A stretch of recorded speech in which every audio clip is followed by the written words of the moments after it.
오늘 우리가 알아볼 인물은 프레드 트럼프입니다. 도널드 트럼프의 아버지로 더 유명하지만 사실 그는 미국의 거대한 부동산 제국을 세운 장본인이기도 하죠. 프레드 트럼프는 독일 이민자의 아들로 태어나 뉴욕에서 자수성가한 인물인데요. 그의 이야기는 미국의 아메리칸 드림을 완벽하게 보여주는 사례라고 할 수 있습니다. 자, 그럼 지금부터 프레드 트럼프의 흥미진진한 인생 여정을 함께 살펴볼까요?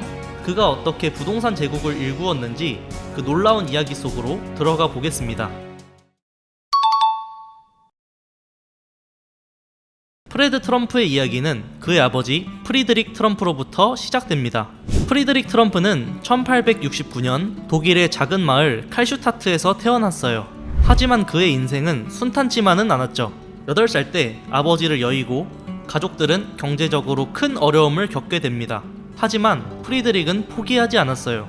14살 때부터 이발소에서 일하기 시작했고 결국 1885년에 미국으로 건너가게 됩니다. 프리드릭은 미국에서 자수성가에 성공하죠. 그는 이발소, 식당, 숙박 사업으로 꽤 큰 돈을 벌었는데 그의 가장 큰 성공은 1897년부터 1901년까지 캐나다 유콘에서 골드러시 시기에 식당과 호텔을 운영하면서였습니다. 이 시기에 그는 상당한 부를 축적하게 됩니다. 이제 프레드 트럼프 이야기로 넘어가 볼까요? 프레드는 1905년 뉴욕 브롱스에서 태어났습니다. 그의 가족은 독일에서 다시 미국으로 돌아온 후에 뉴욕으로 이주했죠. 프레드의 어린 시절은 어땠을까요? 그는 가정에서 독일어를 쓰며 자랐다고 해요. 3살 때 가족이 뉴욕 퀸즈로 이사했고 그곳에서 고등학교를 졸업할 때까지 살았죠.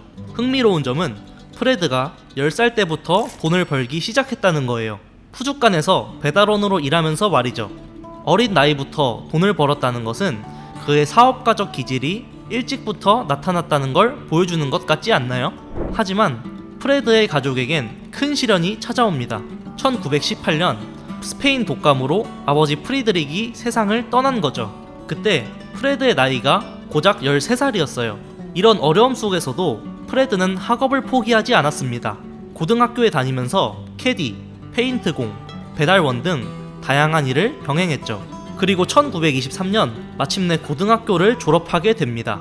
프레드의 사업가 인생은 이제 막 시작되려 하고 있었죠.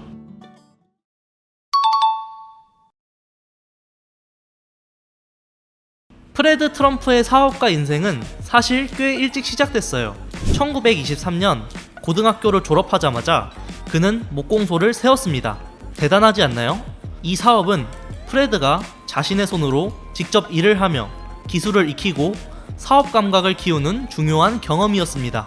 프레드의 초기 부동산 사업 성공에는 어머니 엘리자베스 크리스트 트럼프의 지원이 큰 역할을 했습니다.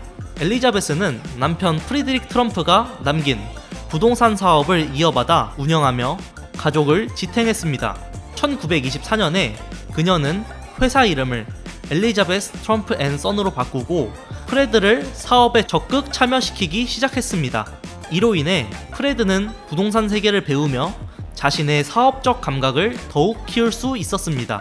1929년 대공황 시기 많은 사업가들이 어려움을 겪었지만 프레드는 오히려 기회를 포착했습니다. 그는 경제가 어려운 상황에서도 부동산의 가치를 이해하고 있었고 이 시기에 다양한 부동산을 매입하며 사업을 확장할 수 있었습니다.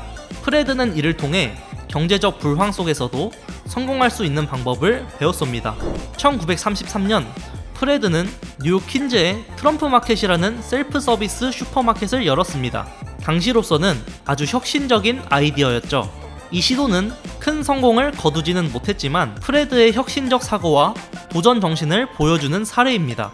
프레드 트럼프의 진짜 대성공은 1934년 프랭클린 디 루즈벨트 대통령의 뉴딜 정책이 시작된 이후부터입니다.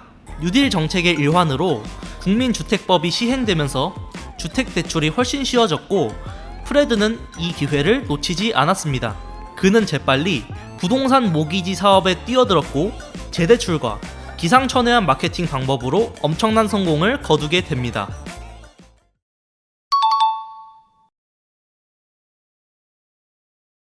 프레드 트럼프의 사업이 정말 대박을 터뜨린 시기는 제2차 세계대전 때였어요.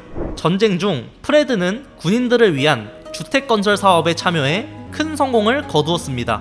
그는 군인들을 위한 주택 프로젝트를 통해 안정적인 수익을 올렸고, 이 과정에서 그의 부동산 사업은 더욱 번창하게 되었습니다.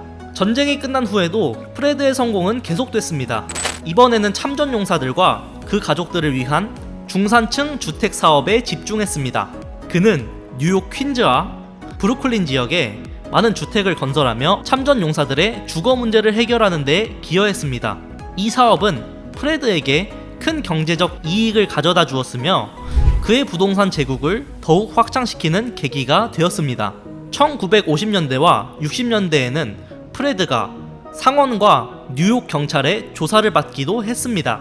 그는 정부 계약에서 얻은 횡재 이익에 대한 의혹으로 조사를 받았지만 법적으로 큰 문제를 겪지는 않았습니다. 이러한 조사를 통해 프레드는 사업 운영에서의 법적 준수와 투명성의 중요성을 더욱 인식하게 되었을 것입니다. 1960년대에는 프레드가 저소득층을 위한 아파트와 연립주택 사업에 주력했습니다. 그는 뉴욕 전역에 걸쳐 저렴한 주거지를 제공하는 프로젝트를 진행하며 많은 사람들에게 주거 기회를 제공했습니다. 이로 인해 그는 지역사회에서 중요한 역할을 맡게 되었습니다. 자, 이제 프레드 트럼프의 아들 도널드 트럼프 이야기를 해볼까요? 도널드는 1968년부터 공식적으로 아버지 사업에 참여하기 시작했습니다. 프레드는 도널드의 사업적 재능을 인정하고 1971년에는 도널드에게 회사의 사장 자리를 맡겼습니다. 이로 인해 도널드는 트럼프 기업의 운영을 책임지게 되었고, 그의 리더십 하에 회사는 더욱 성장하게 되었습니다. 프레드와 도널드의 관계는 사업적으로 매우 긴밀했습니다. 프레드는 아들에게 전권을 주면서도 경험 많은 조언자로서의 역할을 계속했어요.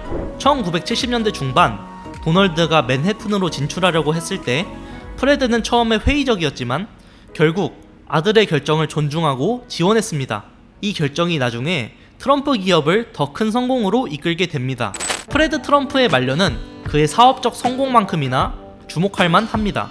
1980년대와 90년대에 들어서면서 프레드는 점차 일선에서 물러나기 시작했지만 여전히 회사의 중요한 결정에 참여했습니다. 그의 경험과 지혜는 트럼프 기업이 새로운 도전을 헤쳐나가는데 큰 도움이 되었죠. 1991년 프레드는 알츠하이머병 진단을 받았습니다. 이 병은 그와 가족들에게 큰 시련이었지만 프레드는 여전히 트럼프 경영에 중요한 역할을 계속 맡았습니다. 그는 1999년 6월 25일 93세의 나이로 세상을 떠났습니다. 그의 부고는 많은 언론에서 다뤄졌고 뉴욕 부동산계의 거인이 떠났다는 평가를 받았습니다. 프레드가 남긴 유산은 단순히 재산에 그치지 않았습니다. 그의 사업 철학, 근면성실한 태도, 그리고 기회를 포착하는 능력은 많은 후배 사업가들에게 귀감이 되었습니다. 프레드 트럼프의 삶은 미국의 아메리칸 드림을 완벽하게 구현한 사례라고 할 수 있습니다. 이민자의 아들로 태어나 자수성가하여 거대한 부동산 제국을 일군 그의 이야기는 노력과 결단력, 그리고 기회를 잡는 능력이 얼마나 중요한지를 보여줍니다. 그의 사업적 성공은 때로는 논란의 여지가 있었지만 프레드 트럼프가 미국 부동산 역사에 남긴 족적은 부인할 수 없습니다. 그의 유산은 오늘까지도 트럼프 가문과 기업을 통해 이어지고 있으며 그의 이야기는 여전히 많은 사람들에게 영감을 주고 있습니다. 프레드 트럼프의 삶은 우리에게 끈기와 혁신, 그리고 변화하는 환경에 적응하는 능력의 중요성을 가르쳐줍니다. 자, 우리가 지금까지 알아본 프레드 트럼프, 그는 정말 대단한 사업가였죠. 독일 이민자의 아들로 시작해서 미국의 거대한 부동산 제국을 세운 사람이에요. 그의 가장 큰 유산은 바로 현대 트럼프 기업의 토대를 마련한 거예요. 프레드가 읽어놓은 부동산 제국이 있었기에 오늘날의 트럼프 기업이 존재할 수 있었던 거죠. 프레드 트럼프의 이야기를 들으면서 어떤 생각이 드셨나요? 그의 도정 정신과 사업 수완, 그리고 가족에 대한 신뢰, 이 모든 것이 합쳐져 오늘날 우리가 아는 트럼프 제국을 만들었다는 걸 알 수 있었죠. 다음에도 또 흥미로운 내용 가지고 오겠습니다. 감사합니다.